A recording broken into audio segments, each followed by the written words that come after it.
Parte general, tema 29. La eficacia de los actos administrativos, el principio de autotutela declarativa.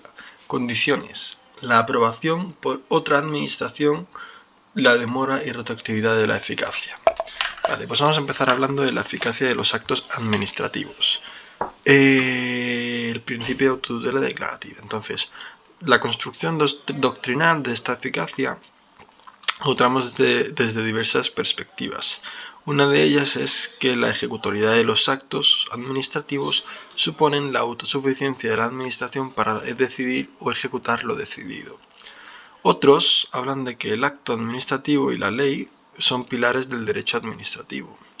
Umberto Borsi explica que la ejecución forzosa de los actos administrativos son un instrumento neutral en manos de la administración en cuanto al atributo natural de su poder. Y finalmente, Zanovini distingue entre la ejecutoriedad y la ejecutividad, de forma que la ejecutoriedad es la manifestación de la eficacia, mientras que no todos los actos ejecutivos son ejecutorios, pero de forma que solo los que imponen deberes que no fueron cumplidos pueden ser ejecutados de forma coactiva.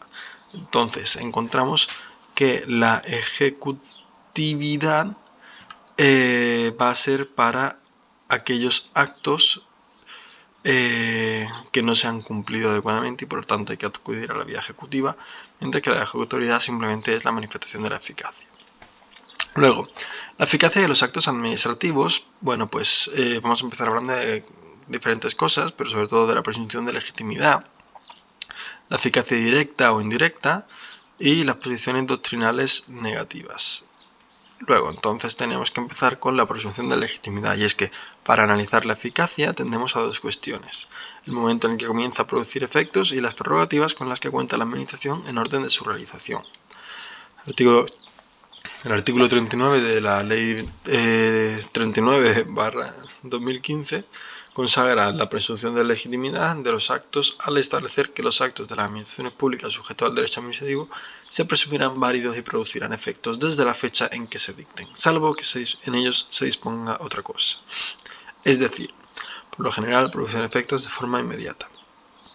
No obstante lo anterior, la eficacia quedará demorada cuando esté supeditada a su notificación, publicación o aprobación superior. Ahora bien, se considera una presunción iuris tantum en cuanto se admite prueba en contrario a esta presunción de legitimidad. Luego, la eficacia directa o indirecta. Bueno, la eficacia directa implica que todo acto administrativo proyecta su eficacia directamente sobre sus destinatarios, que pueden ser determinados o indeterminados. Si fueran indeterminados, habría que publicarlo en un diario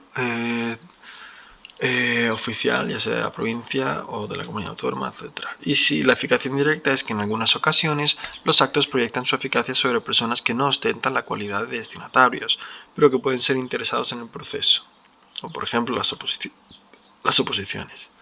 Luego, posiciones doctrinales negativas, y es que hay un sector doctrinal que defiende la presunción de validez de los actos administrativos al completo, cosa que difiere de un verdadero principio de legalidad en la formación de los actos administrativos, ya que en el ámbito local es frecuente que los alcaldes hagan caso omiso de los reparos de los habilitados nacionales y obren según su libre albedrío. Respecto a la ejecutividad o autotutela declarativa, la ejecutividad de los actos viene a decir que se presumen legítimos, es decir, tienen fuerza obligatoria y deben cumplirse, a lo que se le puede también llamar autotutela declarativa. Luego, debemos entender que la administración no requiere acudir a los tribunales para que sus actos sean ejecutivos, ya que tiene el privilegio de crear derecho mediante espontáneas decisiones administrativas que crean obligaciones para los administrados.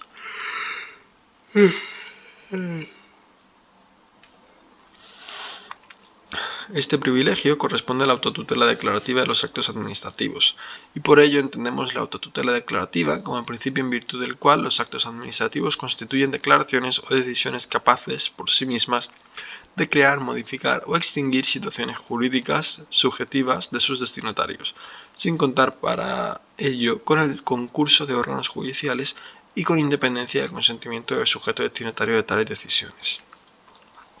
Sabemos que existe entonces el privilegio de la autotutela declarativa, pero también veremos que no queda ahí, ya que la autotutela también puede extenderse a su ámbito ejecutivo.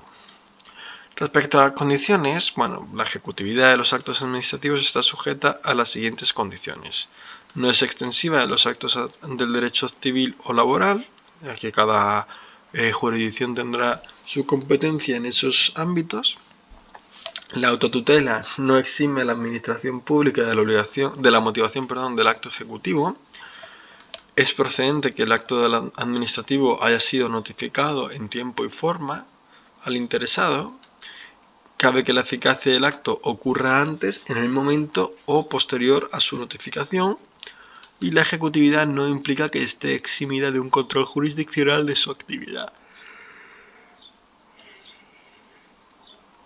De forma que, en caso de atentar contra los intereses legítimos de sus administrados, estos podrán invocar sus derechos ante los tribunales administrativos.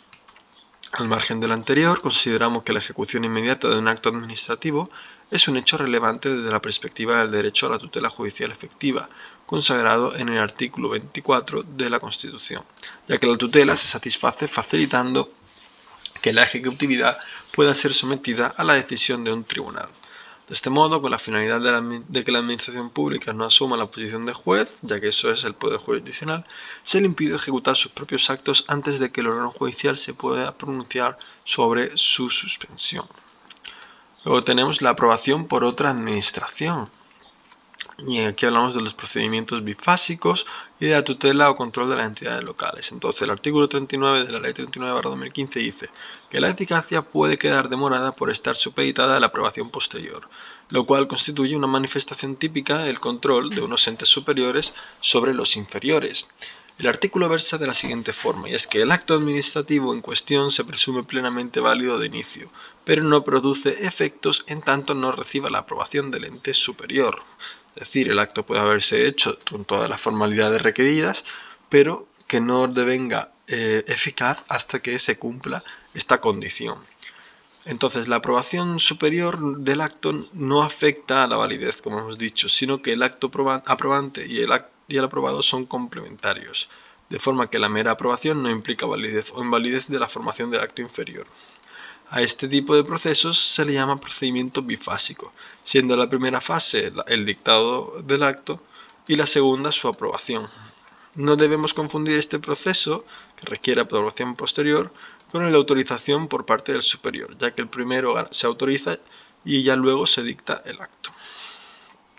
En el de autorización. Luego, con ejemplos de procedimientos bifásicos tenemos la alteración de términos municipales, alteración de nombre y capitalidad del municipio, constitución en el régimen de concejo abierto, creación de comarca, aprovechamiento y disfrute de bienes comunales, ejecución de actividades en régimen de monopolio o escenario de consolidación presupuestaria de entidades locales de más de 200.000 habitantes. Luego, respecto a las entidades locales, a la tutela y control de las entidades locales, cabe destacar que la tutela sobre la organización o tutela sobre la actividad ha sido el término utilizado a lo largo de la historia para referirse al control ejercido por la administración pública sobre las entidades locales. Entonces, en 1981 dijo el Tribunal Constitucional, a través de una sentencia de 1981, que se establece una semejanza entre las corporaciones locales y los menores de edad. Sin embargo, eso hace rechazarse el término de tutela por los siguientes motivos. Y es que sus connotaciones están íntimamente relacionadas con la institución jurídica privada, ya que la tutela se otorga a favor de quienes carecen capacidad de obrar. Sin embargo, los municipios disponen de autonomía y personalidad jurídica plena. Y luego el término tutela se contrapone con toda idea del concepto de autonomía, que está recogido en el artículo 137 para los municipios y provincias. Por ello, se prefiere evitar el uso del término tutela y optar por el concepto del control, ya que la autonomía constituye un poder limitado y el Estado tiene ciertas potestades de control sobre las entidades locales, porque como os hemos dicho en otros temas, la autonomía no implica soberanía. Igual que las comunidades autónomas sobre provincias y sobre los municipios, ostentando facultades de dirección, coordinación y control, exactamente.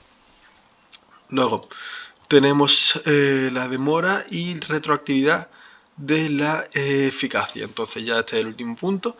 Y bueno, pues tenemos como principio general, el artículo 39 de la LPACAP, decimos que se establece la presunción de legitimidad de los actos administrativos de las administraciones públicas sujetos a derecho administrativo.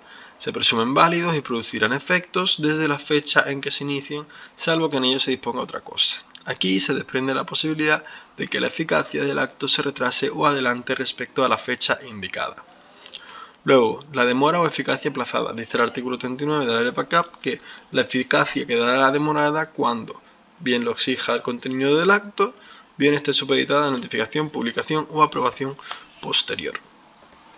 Luego, la suspensión del acto puede ser otro supuesto de demora de la eficacia del acto administrativo. Supone una excepción al principio de ejecutividad inmediata de los actos administrativos y puede ser administrativa o judicial.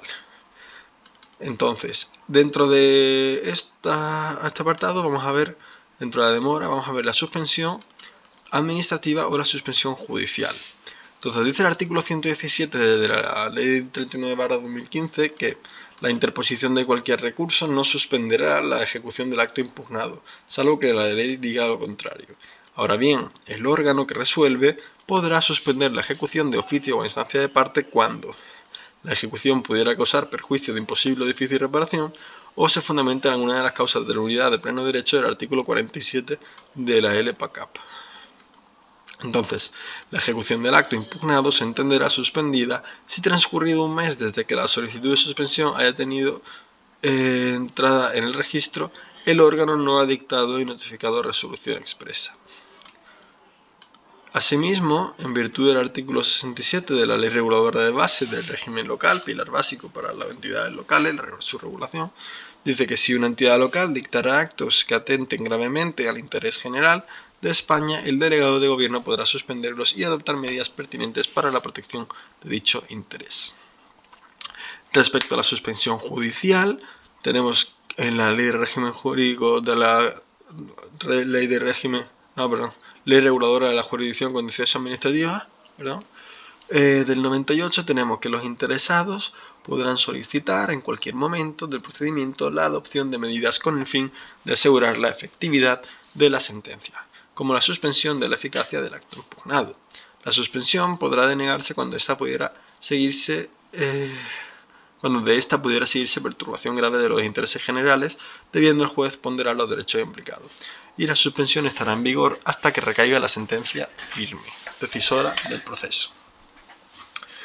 Finalmente, hablamos de la retroactividad o eficacia adelantada, y es que por regla general los actos administrativos carecen de efecto retroactivo, pues sus efectos buscan incidir sobre el futuro.